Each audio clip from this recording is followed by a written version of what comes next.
So an even start to the men's 200 backstroke, our first final of the night. Good start by Swinburne in lane 3 in particular, and Woodward there in lane 4, right up on the pace, as is Josh Edwards-Smith. Pretty even start across the field. I feel like Brad Woodward has a real point to prove, not only tonight but this year. He didn't make the semi-final in Paris last year, and it was just a campaign that did not work for him, that Paris campaign. So out with a point to prove, not on the team yet. This is his final chance. Love to see him pull out an incredible time, an incredible swim, of course under the qualifying time, and book that spot to Singapore. Josh Edwards-Smith, who's in the lead coming into this 100 metres. Nice long stroke. There's more flow to that stroke. Looking at Bradley Woodward, a little bit tired through the first 100 metres. Important turn, stays down to 10 metres. He's got some work to do, and coming in with 75 metres to go. It's also Enoch Robb in lane 1, who was second around that 100-metre mark. 20-year-old from Griffith University, so he's having a good swim over there. However, the rest of the field is starting to move away from him now. It really is back in the battle of the middle of the lanes with Bradley Woodward and Josh Edwards-Smith. Edwards-Smith narrowly ahead of Woodward. Great turn from Bradley Woodward, showing the experience there. So Woodward's making up territory on Edwards-Smith. Lane 3, Swinburne also making some ground.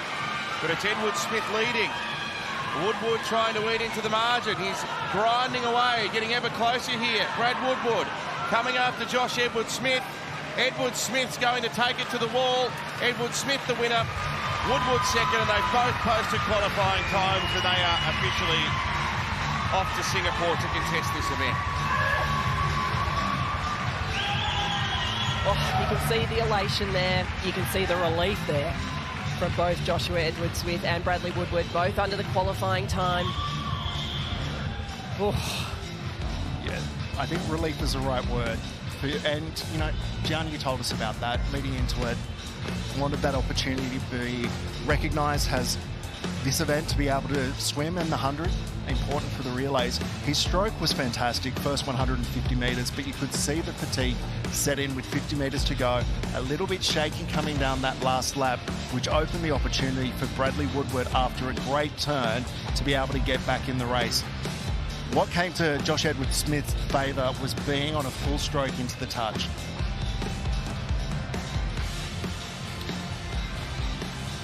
He's all pumped up, and so he should be, into Australia's team for Singapore. And he's been in good form this week. He finally has the accolades to go with that. 156.94, Brad Woodward second, Stuart Swinburne third. Great relief for Woodward to lock up his place on the Dolphins team. He missed out on the 100, but he's there in his more preferred event. Let's go to Kate. Josh, I'm going to come to you first. Big celebration, hand on the wall first, qualifying time. Tell me about that. Yeah, I mean, it meant a lot. Missing the Olympic team last year, you know, was a big blow. So I don't normally get emotional after a race like that, but it felt good to celebrate. Wasn't super happy with the time, but to get the hand on the wall first, under the qual time, pretty happy. Tell me a little bit about that, because I think that all the young boys and girls watching from home will know that feeling of disappointment. Can you take us into what that mindset is like and how you rebuild and how you regroup? Well, every race is the same. You got to approach it. You know, you just got a job to do. You get into the job. You can be disappointed afterwards. You can be happy afterwards. But ultimately, we just do this for fun. It's really fun to get out there. So, yeah, the last 50 for 2 isn't always that fun, but I love it. I love it. So that really helped me get back into it, and I just like doing it, like getting out there and racing. So. Yeah, Brad, it did not look like you were having fun when you climbed out of the pool. Tell me about that race. Yeah, that certainly hurt. You know, I think 2 back, if you're not hurting by the 100-metre mark, you've done it wrong. So it's a painful event, but, you know, it was a really good race with Josh. You know, it's good to get just like in those middle lanes and just have a go, and it was a good fight on the last 50. And same thing, probably not stoked with the time, but the 100 the other night was pretty bad. So to get myself back up tonight, you know, I'm pretty proud of that, and get on the team again, you know, is really exciting. Well, we are proud of you both. Congratulations, off to Singapore.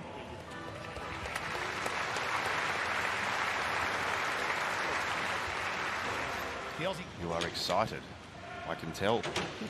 So Molly-O narrowly out of the medals in this in Paris. It's a race that always comes with enormous anticipation. The 100 free. Tremendous start by Alex Perkins, who has already qualified in 2 of the butterflies.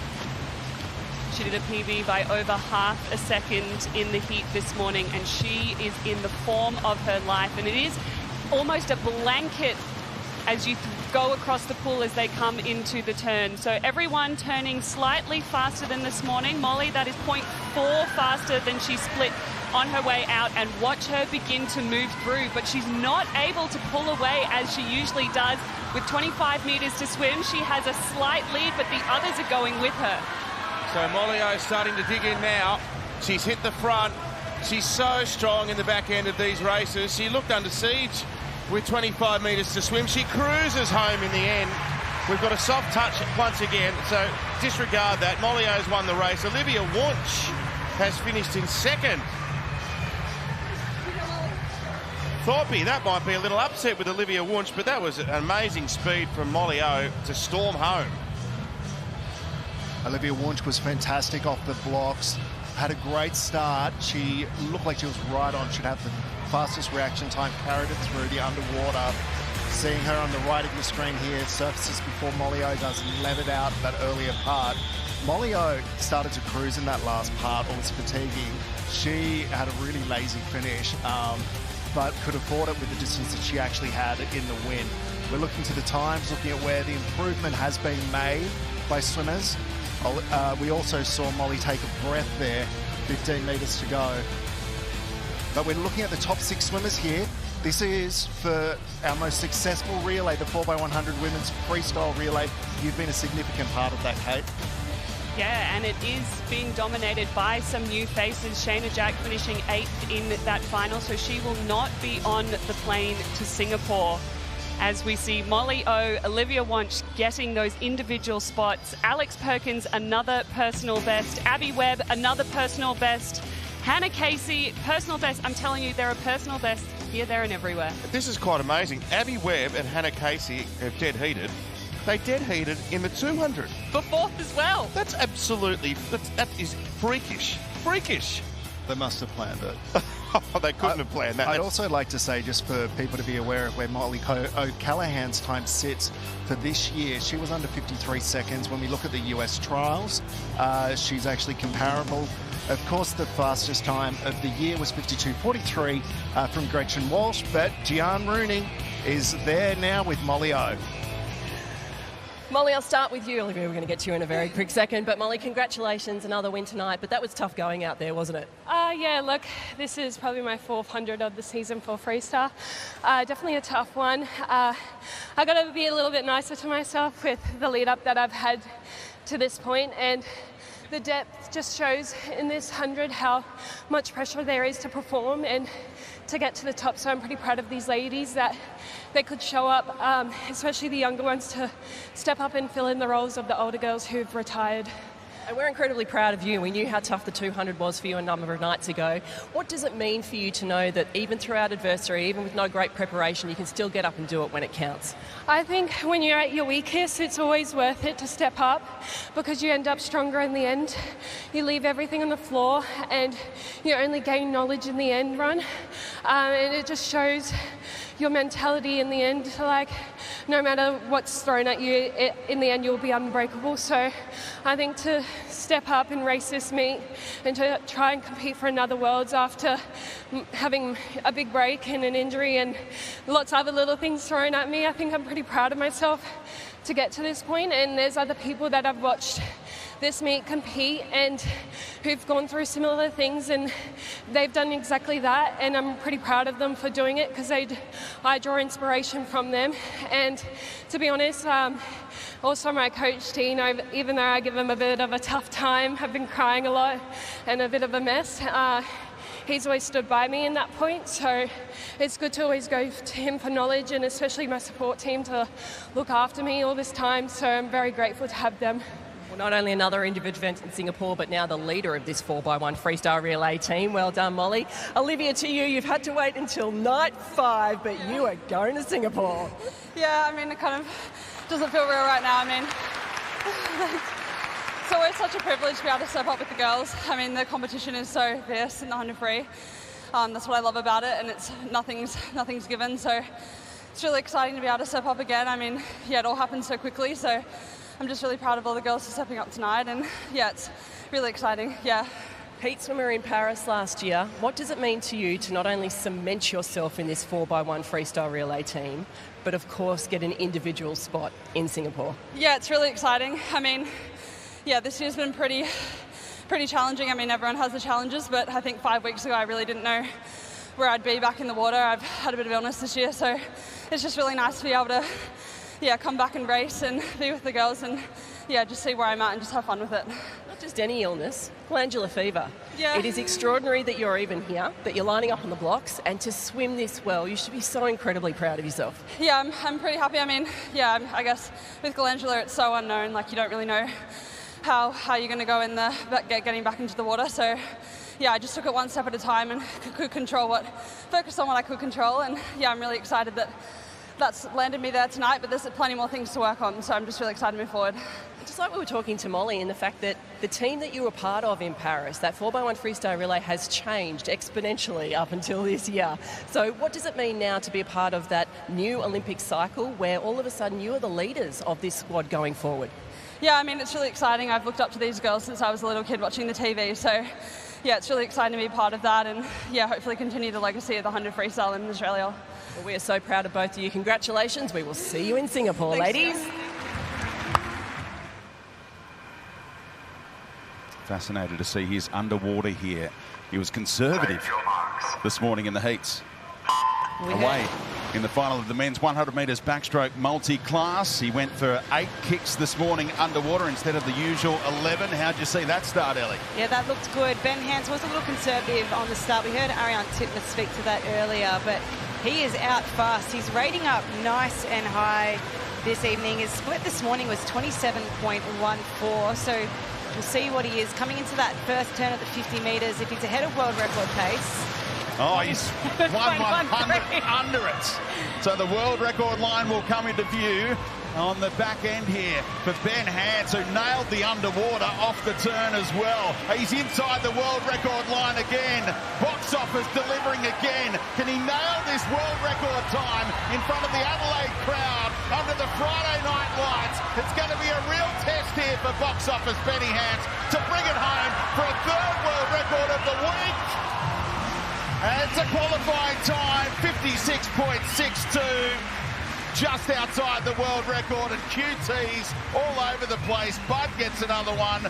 Ricky Peter as well. And Hans has put the rivals on notice ahead of Singapore with 2 world records for the week. Gosh, you're going to love that smile, Speedy. He should be extremely happy with that. 2 very fast performances in the 100 metres backstroke today from Benjamin Hans. 56.62 this evening and 56.35 this morning. He's as consistent as a Swiss watch. Gosh, he looks great in that first 50. Rating up nice and high. We did see that rate drop in the second 50, but he was certainly flirting with that world record line. Very motivated heading into Singapore, where he said that he wants to swim so fast that all of his competitors end up going to shot put, which is my favourite quote of the week as well. But Benjamin Hans, congratulations. And Declan Budd, 17 years of age, qualifying time for him, 101.08. He's under that by a good half a second. There's Benny's mum. Fiona delighted with that swim.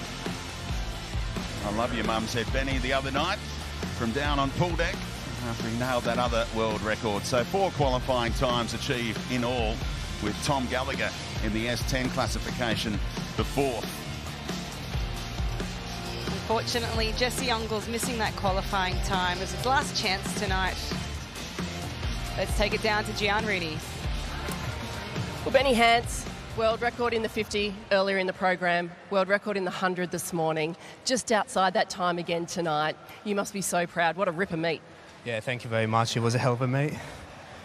I've got my suit untied up there. That's no good. We'll deal with that later. Love you too, mate, whoever you are. That race was perfect.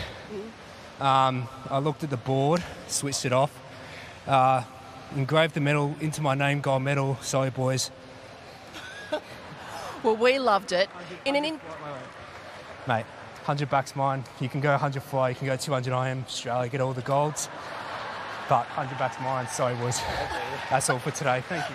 There you go, just doing the hierarchy. We're out, we mic drop, and we're off. Well done to Benny Hands. It gives me an opportunity to chat to Declan. Congratulations, adding another event to your Singapore program. Thank you. How did it feel out there tonight? Felt pretty good, felt strong, felt way more faster than this morning, so I just had to deliver. Absolutely, and getting a qualifying time, you can't ask for more than that. Yeah. Well done to you. Enjoy Singapore. Thank you. And Ricky, to you, also adding another event to your Singapore program. Congratulations. Yeah, thank you very much. I've really worked on the backstroke, just mainly for the IM, but yeah, it's good to see that I'm capable of going QT for this meet, so can't complain. You certainly can't. Congratulations, and we will see you in Singapore. Well done.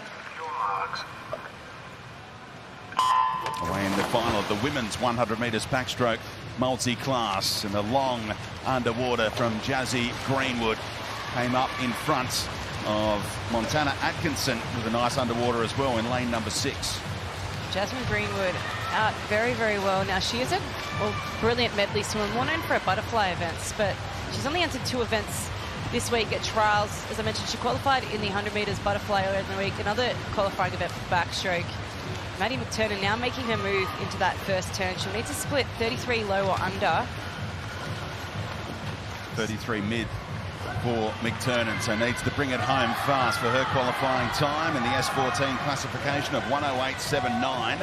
And you can see that Hannah Price is up to 3rd in the pool. Remember, she's an S10 swimmer, needs that 110.3. Madeline McTurnan in dangerous territory with her 50-metre split there, but you can really see her take it to Jasmine Greenwood here, lifting up that rate, trying not to let her get too far ahead of her. She'll need that qualifying time of 108.79 for Maddie McTurnan in lane 5 in order to qualify for that team. McTurnan on the wall, tips out Greenwood, doesn't get the qualifying time, and Price just misses as well with 111.29, so no QTs achieved in this final. Great to relive that special night in Paris there, James, but Thorpe, in reality, Zach Stubblety-Cook hasn't qualified for the team to Singapore yet, so we've got to see him swim up to what he did this morning, and he actually looked really good. He started particularly well. He actually led up to 50 metres this morning. That is the one thing, and that is a surprising thing. We're not used to seeing him out in front in that first 50 metres. Of course, he's known for that back end, being able to return. And, you know, we expect him to do well and qualify tonight. That was Gideon Burns, of course, a 19-year-old here, teenager in the field, the only one. Josh Anderson in 1. Lane 7, Josh Collett, interestingly, he was 2nd at the National Championships in April. Took half a second off his entry time this morning, Lachlan Gilbert. In lane 6, representing Nudgee College, Finlay Schuster. Nudgee College has had a great week. Plenty of great swimmers emerging from that program. Chiefly amongst them Harrison Turner, who's been a real revelation this week in Adelaide. Here's Josh Yong, an Olympic finalist. We saw him in the replay there alongside Zach Stubblety-Cook in Paris. National champion Bailey Lello. Now, he's going to have to swim a PB to qualify in this, but that is possible. Has some form. Zach Stubblety-Cook. He is the Olympic champion from Paris. It was silver, sorry, the Olympic champion from Tokyo. Silver in Paris, just behind the champion, the French champ Marchand, who is a superstar. Zach Stubblety-Cook having changed coaches recently. This is the pet event. This is the one that he's usually got in the bag here. I think he has enough experience that he won't be unsettled that he hasn't qualified yet for these World Championships. We are witnessing some athletes at different stages of their 4-year cycle to the Olympic Games, this being coming into the 3 years to go for each of them. Some have had longer breaks, some have been on training camps in different parts of the world, But Zach Stubblety-Cook is here to perform in the pool that has been so favourable to him. He broke his Commonwealth, Australian and the all-comers record here in 2022. In fact, on that night, it was a trial night, and he broke the world record last time he was here in these similar circumstances. Fastest qualifier by 3 seconds. Take your marks.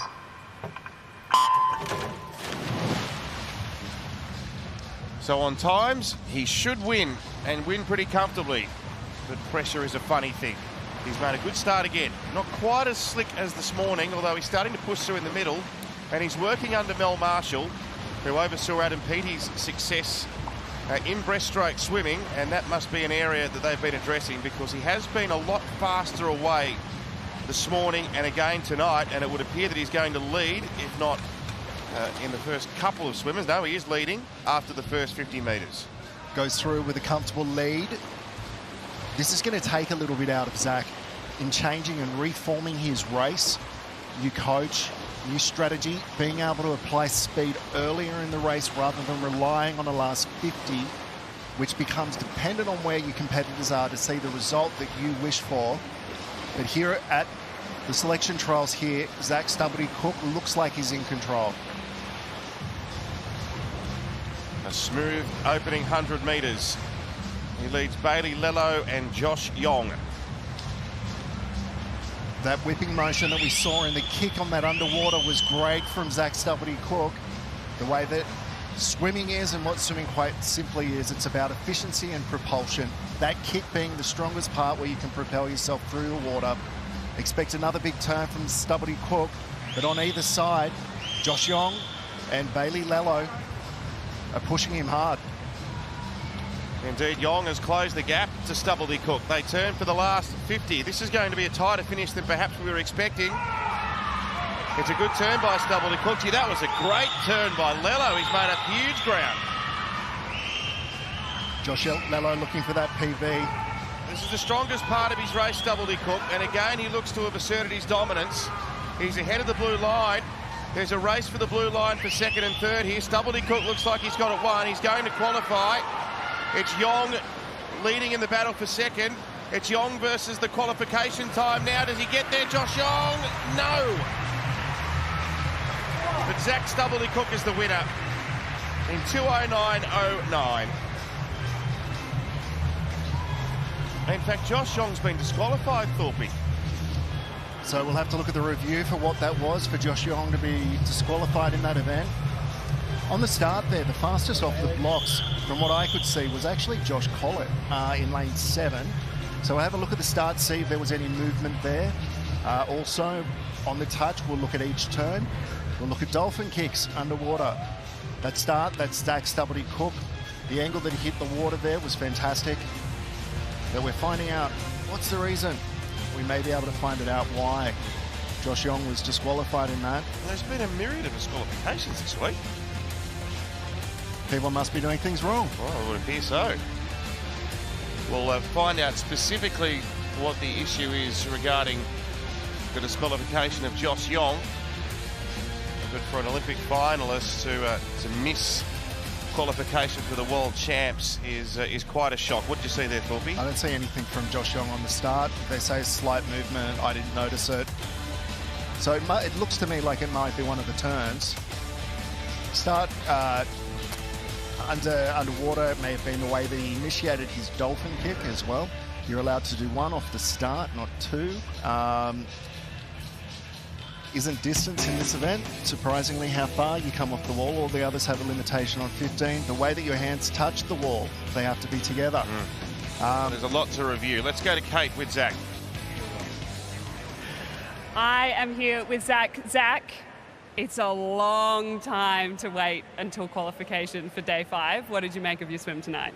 Yeah, obviously it's a long time to wait, but I was pretty happy with that to get the job done tonight. Probably wanted a little bit faster after this morning. It felt really good, but it's just about getting a job done and building into the next for the summer. So yeah. Now, do you realise that the last time you were in this swimming pool, I can tell by your smile that I think you know where I'm going with this question, you broke a world record? Yeah, it was a little while ago. I think I swam once after that, but last time the trials was here, it was 2:05 alongside Matt Wilson, who's just retired. But yeah, some really good memories and some fast swimming in this pool. Now, I have to ask, it's well documented that the female athletes on team do their nails up in all kinds of colours, and I have just noticed that yours are looking very fine. Was there a thought process behind it? I just thought, why not? Like, I started with one and then was like, why not? I know Inserti and I did it before the Paris Games last year, so and I liked it, and it was a bit of a self-expression, so yeah, it was good. I rate it. Now, you have had a bit of a change of coach. You are training under Mel Marshall on the Gold Coast. How has that transition been? It's been awesome. I think, like, obviously carrying an injury into this season was a bit touch and go, and I think I wouldn't be out here tonight without her, so very grateful for that transition. The Gold Coast is awesome. The group's really good, so I can't really have any complaints, and she's got me over the line here, so yeah. Well, congratulations on a job done tonight. Thanks so much. Over to you, Brace. Away in the women's 50 metres butterfly multi-class final prime time experience under the Friday night lights for these 5 teenagers, and Montana Atkinson, a wonderful technician, comes up 2.5 body lengths in front, and she just attacks this 50 metres fly with such vigour. She's absolutely flying. Originally from Oyster Bay in Sydney South, she now lives on the Gold Coast representing Helensvale Swimming Club. This is the last race. She's entered 7 events this week, so a very busy program. Doesn't look like she's tiring. Oh, full touch on the wall for 30.85 in the S14 classification. No qualifying time to bid for. And Duffy just edging out Giroux on the wall. Faster time in the final this evening from Montana Atkinson than what she swam in the heat, and after a huge program this week, she should be very proud of herself. There's young 12-year-old Paige Duffy on the screen there from Clovercrest Swim Club. She's also entered in 7 events this week, but she made 6 finals at the recent Age Nationals.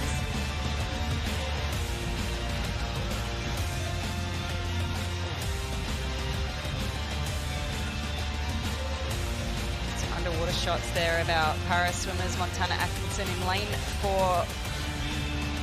Up into a breakout straight away, and she did not slow down from start to finish.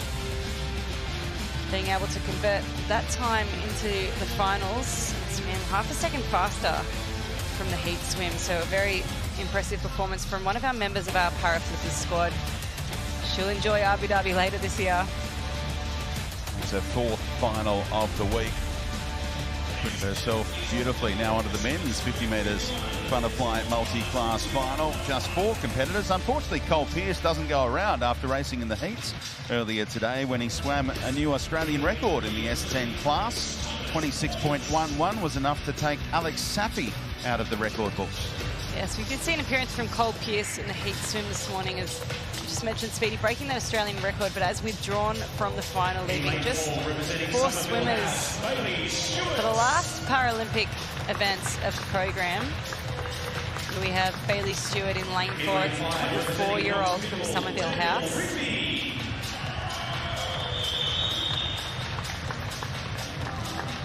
Famous Knox Pimble Swimming Club cap worn by 17-year-old Daniel Rigby. Tom Ainsworth, 15-year-old representing Southern Performance Swimming Club, about 15 kilometres south of where we are at South Australian Aquatic Centre. Tom Ainsworth in lane 6. He was a successful able-bodied age group swimmer, and 3 years ago experienced a spinal stroke in his sleep and suddenly woke unable to use his lower legs. Required 3 years of rehabilitation to get him here tonight. Very special night for the Ainsworth family, swimming in his first final.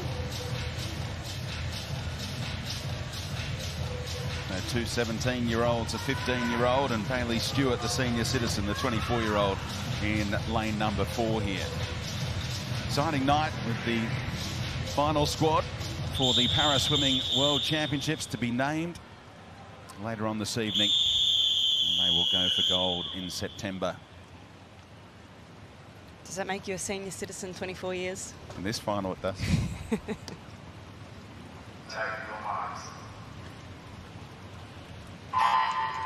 Away in the final of the men's 50 metres butterfly multi-class. The final event on the multi-class program for the week here in Adelaide at the Australian Swim Trials. And A really keen contest from the three out in front. Voigt, top of screen, lane 3, alongside Stewart in 4, Rigby in 5. A little off the pace is the 15-year-old Ainsworth in 6. Daniel Rigby having a terrific race here against Bailey Stewart in lane 4. Touches the ball. Rigby wins on his time. 29 flat, just ahead of Stewart. And Rigby looks pretty happy with his work. Certainly will be 0.3 faster than he was this morning, but if you consider the stature of Daniel Rigby against Bailey Stewart, he certainly had some work to do, but dug deep in that last 25 metres. He's got to convert from the heats this morning. He is also a member of our Paralympic Flippers squad heading to Abu Dhabi in November, Daniel Rigby. Coached by Patrick Talecki at Knox Kimball. At the age of 8, he flicked on the television, watched Ellie Cole and Brendan Hall win medals in Rio at Paralympic level and said, I want to do that. And here he is on the national stage taking out a final in the 50 metres butterfly multi-class. So the final results, 29 flat for Daniel Rigby, the highest rated swim in that final as well. And that concludes our Paralympic swimming for the week, Brendan Speed. And you've got to get ready for a presentation tonight. You're handing over the caps, Ellie. Certainly am. Take your marks.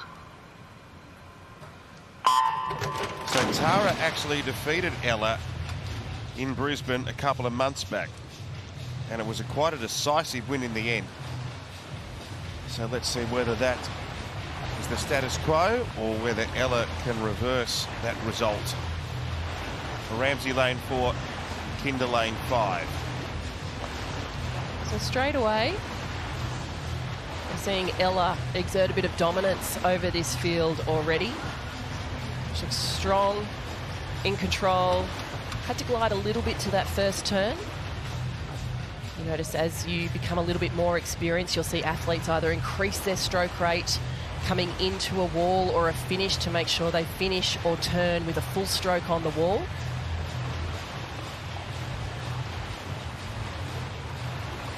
So Ramsey almost half a body length ahead now. They've gone out in very quick time. 2:25.91 the qualification time. Both of the leading swimmers well in front of that blue line. Tara Kinder having a good swim here. She's got a PB of 2:23.84. So well underneath qualifying time. She's already on the team for the 200 IM. Would love another individual spot in Singapore. That was a good turn by Tara Kinder. This looks like a dogfight, I reckon. Ramsey ahead, but Kinder just digging into that margin ever so slightly as we get towards the back part of this race. You can see the gaps closed quite considerably, and the blue line's made up a little bit of ground as well. Ramsey started the race hard, and Kinder is trying to dig in towards the last 50 metres here. They're about to turn for the final time.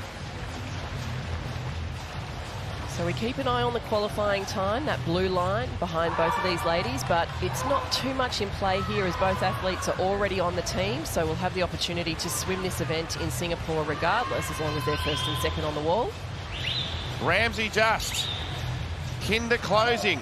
This is a gutsy swim from Tara Kinder. She's been grinding away. Ramsey's had a busy schedule. Does that tell in the end here, or can she hang on? Ella Ramsey leading, 10 metres to swim. She might be able to see it out here. They're both going to qualify regardless. Ella Ramsey makes it 3 events this week. Amazing effort from her. 100 breaststroke and a 200 IM, and you can throw the 200 breaststroke into that as well. And Tara Kinder also qualified in the 200 IM, and she now has a chance to swim the 200 breaststroke in Singapore. Well done. That was a great swim from both those ladies. Just watching full stretch on that turn for Ella Ramsey. Really lifted the stroke rate into the third 50, built through the fourth. Starting to hurt with 15 metres to go, but managed to hold off Tara Kinder. Pretty solid swim, 2:23.92 for Ella Ramsey, 2:24.61 for Tara Kinder. Hayley Mackinder finishing in third with a 2:27.93. So, a couple of individual events for both Ella and Tara in Singapore, as we mentioned. So at just 20 years of age, Ella Ramsey-Starr continues to rise. Defeating Tara Kinder in a very good race. A thrilling finish, and both of them have locked down yet another individual swim. Let's go to Kate. Ella, it has been a busy week for you here, and it is going to be a busy week in Singapore. Congratulations for qualifying for your third event. Thank you very much. I mean, not overly happy with the time, but just to be back here racing after the Olympic come down, it's nice to find some new motivation under Mel. I can't owe it to her enough. She's got me back to my physical and mental best, so this one's for her. Oh, it is so wonderful to hear. A happy swimmer is a fast swimmer. And Tara, congratulations. Another event to your Singapore program. Thanks, Kate. Yeah, obviously qualifying on day one was a big relief, but this event's sort of always been my baby, so tried to hit it out as good as I can tonight. Now, I want to ask you about your tattoos. Is it true that you want to become a tattoo artist and you have your own tattoo gun? Yes, that's correct. Okay.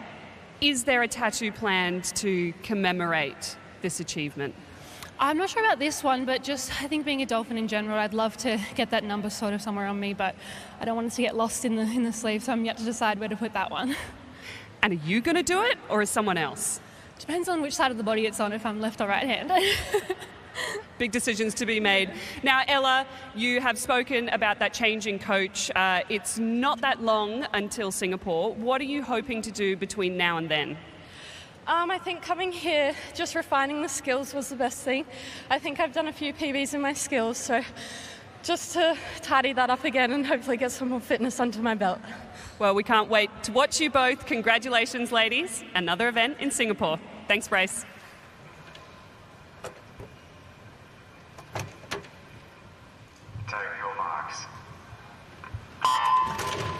So if you're wondering if the national record is in play tonight, Sam's only got to drop his personal best by 3 seconds.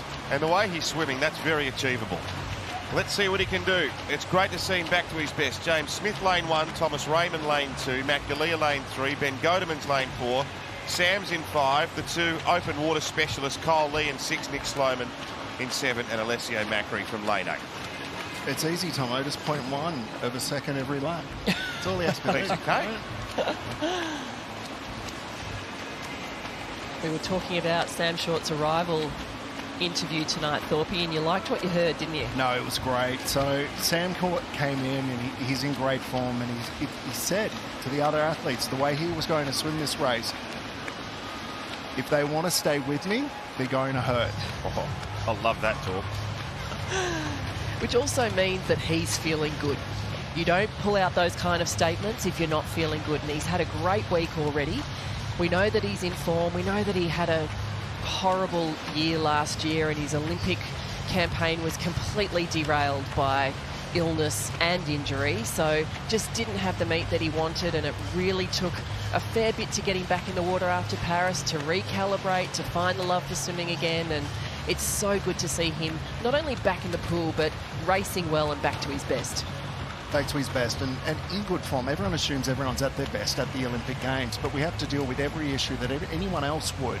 And, you know, whether that's an illness or something's happened in the family, you have to contend with that. Sam Short didn't have the best of luck. But now that he's got some form and he's got everything on his side, not only is he swimming fast, swimming well, he seems happy back in the program. I want to point out something that I find quite interesting is that Sam is over on the lane rope early. So usually in a race situation, you swim down the middle of the lane, but in training, we circle the lane. But I find it interesting that it's always on this lane rope closest to camera, where the left-hand lane rope. It's always closest to camera with Sam, so it's not like he's circling the lane and going up on the left-hand side and back on the right. He's staying over this side, and I wonder if that's a tactic to stay away from Ben Godeman's. So Gian caught up with Sam talking about his love of the 1500 metres and his expectations. Let's have a little listen to what he had to say. Sam, 1500, what is the thought process for this event here? Well, you know it's going to hurt. It's just not if, it's when. So hopefully you get through at least half the race feeling in a good rhythm and then trying to attack it on the way home. But pretty much it's just going to hurt and you just got to deal with it. And it's who can deal with it the most that usually does the best. So is that same game plan as historically, or has anything changed since Paris last year? Well, I've kind of been focusing a lot on my 400, 800 stuff, so 1500 is a bit of a bonus at the end of the week for me. Definitely been doing a lot of mileage in the pool, so I can definitely do a good race. But I think for me, it's more getting in the race and swimming how I know I can, and I know I'm very fit at the moment. So hopefully I'll be going really well when you see this. So yeah, get out in front and just kind of hit that rhythm through the middle and try and last all the way. And first time this year or this preparation going to altitude, how has that changed the game? Yeah, I felt really good coming off the back altitude. Did a lot of racing internationally, just like hard in-season racing and getting some runs on the board, which I think will pay dividends this week and hopefully in Singapore. And you know, I feel really fit, so hopefully it shows in this 8 and 1500. We talk about where the 1500 sits for you in your program. The 4 and the 8 are the big ones, but given your history in this event, still wanting to hit Singapore hard? 100%. You know, my PB, if I'm going my PB time, I'll be fighting for a podium and a medal. So that's always the plan. It's the end of the week. Everyone's always tired, so it's a great race to watch. And I think my PB would have gotten 30 Olympics if I was on. So, you know, you can't stop doing the events. And I do love the event, so I'll hopefully be swimming it in Singapore. Is there a mantra or something that's going through your head with 500, 400, 300 to go to get you through? Yeah, always kind of trying to count down the laps. Particularly when you're hurting, it goes very slow. But if you're feeling good, then it goes a bit faster. So definitely when you're hurting, you're counting down every lap, that's for sure. You have history in that? Yes, I love to hurt at the end of my races. We wish you all the best. It's going to be a ripper. Cheers, thanks so much. Great chat, Sam, with Gian before this race. Let's go to Arnie. She's poolside. Now, Sam said he was going to take this out and try to drag the field along with him. Arnie, he's leading the race, but your training partner, Ben Godemans, is sticking right there with him. Absolutely. Benny, I don't know if Benny has much of a race plan other than just to stick with Sam and hang on.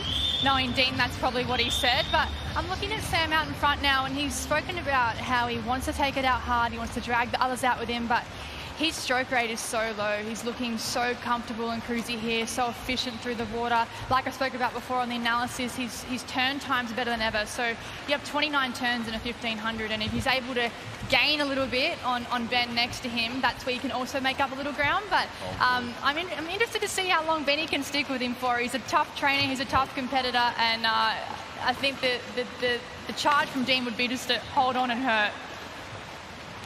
And what are your thoughts on Gian's observation with respect to Sam hugging that lane rope? He's come more central in the middle of the lane here, but it was noticeable, particularly throughout the first 400, he was swimming pretty much against that left-hand lane rope, or the one closest to camera. I believe when Ben was still close to him at the beginning of the race, it was absolutely what Gian said, trying to stay away from the lane rope, not letting Ben get any sort of drag from him in the beginning of the race, trying to get clear water as soon as possible. And now that he's got a couple of body lengths on Ben now, he's centralised himself a little bit. And from swimmer to swimmer, that's what I believe he's doing. Arnie, does he look settled in his stroke now? Has he established it yet? Yeah, I think he has. He breathes every stroke. He's got a loping stroke, which enables him to get a little bit more breath on the side opposite to his breathing. He's got a really soft 6-beat kick going the whole way, which keeps him balanced. And also, like, just sometimes just letting your legs dangle. It's hard to bring them back in when you need to actually make a move. So utilising those legs as much as you can without taxing your big muscles in your quads is really important. But he's about to turn here at the 700-metre mark, and I'm actually surprised. You know, Nick Sloman, who's a wonderful open water swimmer, he's not too far away from Benny as well. So they're sticking with him here. That engagement of legs comment, Arnie, I think, you know, deserves some explaining. You know, if you want to bring them in, you can't just turn them off for the entire part of the race. You still have to have a connection with the water, but also just so that they're warm, ready to go, ready for you to pounce and make that move.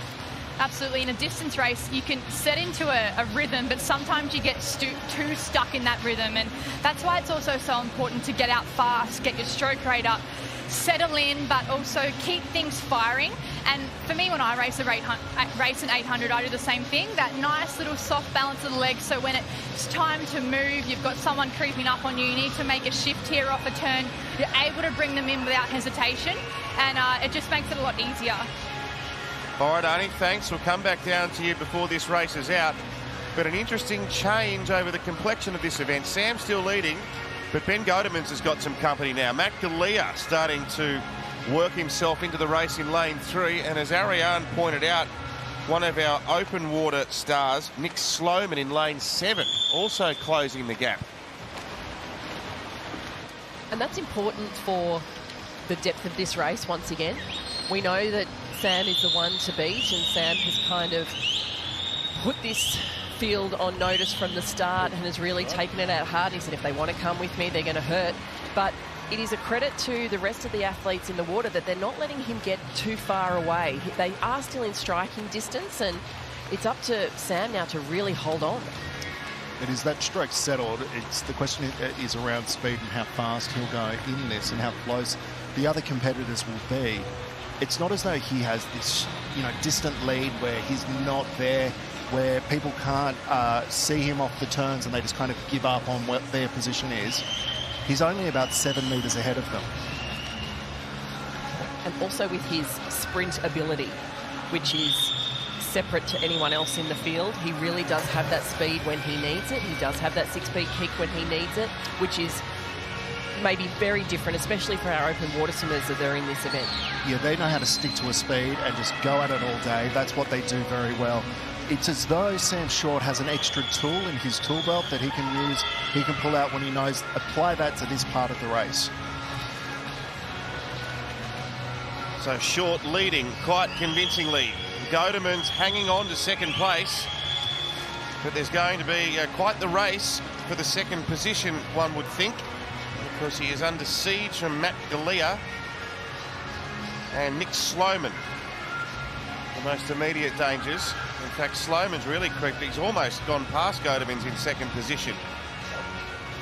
And as one would expect from a 10K specialist, there's going to be plenty in the tank for the back end of the race. But Sam Short out by 4 body lengths. The national record probably not under threat given the time he's swimming just at the moment.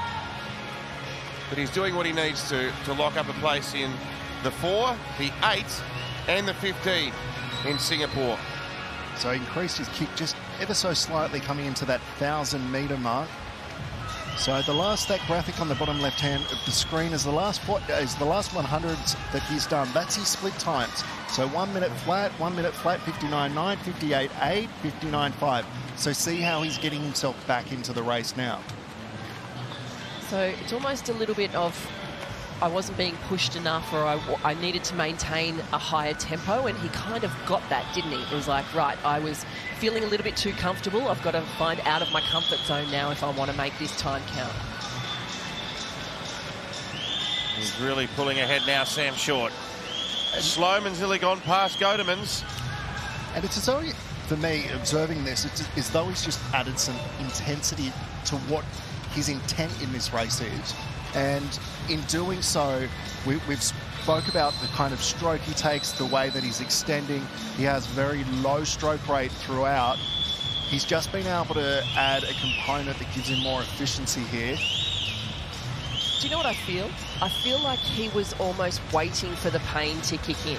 He's like, I can deal with it once it's there. I know it's coming. I know it's coming. I just almost want to feel it so I know I can deal with it from that part on. But also in disregarding that this is one of your events, that you want to swim this as a bonus, he might be thinking a little bit differently. But Arnie, what are you seeing?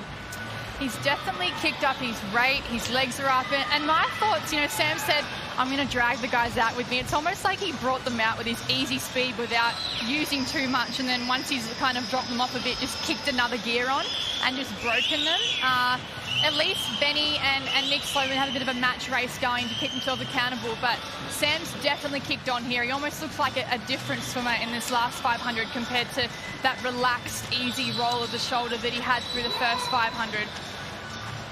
It's one of those things that's actually quite fun when you know that you actually have another card up your sleeve to be able to apply to a race. You can pretend as though you're about to go, your competitor thinks that they're doing that, and then when you decide to actually turn it on, find that extra gear, that's when you can actually blow them away. You might have thought it was fun. Your opponent certainly did it, Scorpy. Mate, I can only speak for myself. and Sam lost his cap, so, mate, he didn't like what he was hearing from you, or the other way around. And Sam's got a fair bit of hair as well. It'll be annoying him. It'll be in his face, and he'll be able to feel that, but he's such an experienced athlete that it wouldn't stop him, you wouldn't think.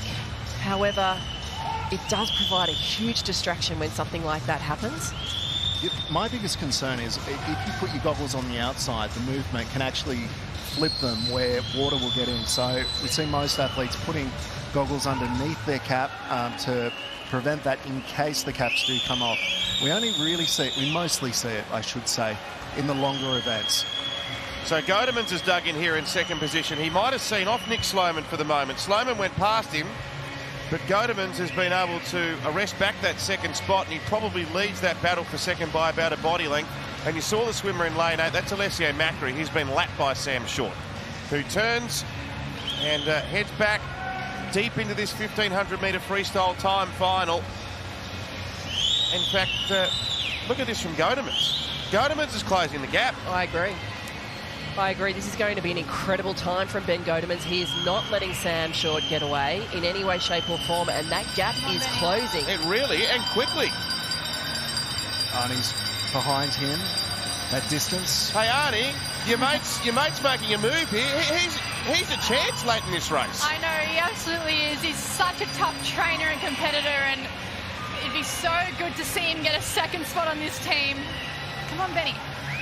There's Arnie waving on, urging on her training partner in the background. Sam Short leading for the moment. This gap's evaporating quickly. I don't know there's going to be enough for Godemans to mow Short down, but this is an unbelievable swim by Ben Godemans. And you could just see Sam coming into that wall. Sam is hurting. There was a long stretch to that wall. He's trying to find whatever he has left to hold on here.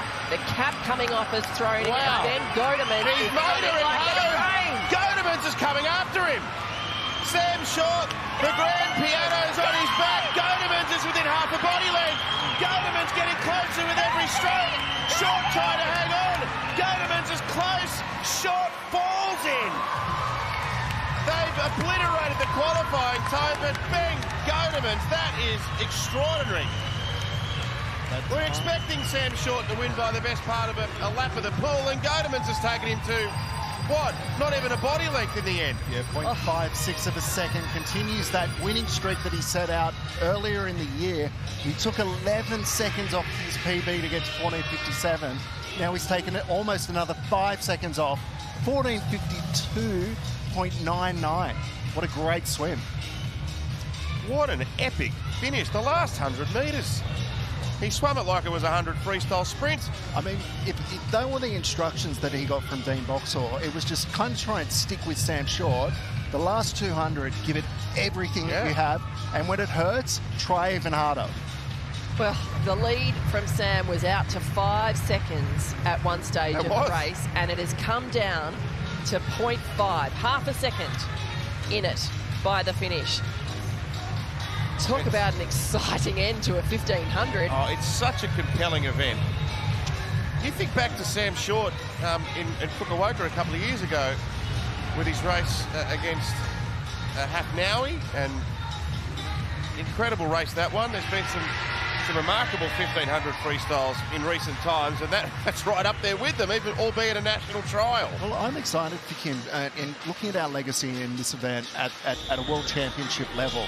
I mean, it all started with Kieran Perkins. We won it for 5 consecutive World Championships from there.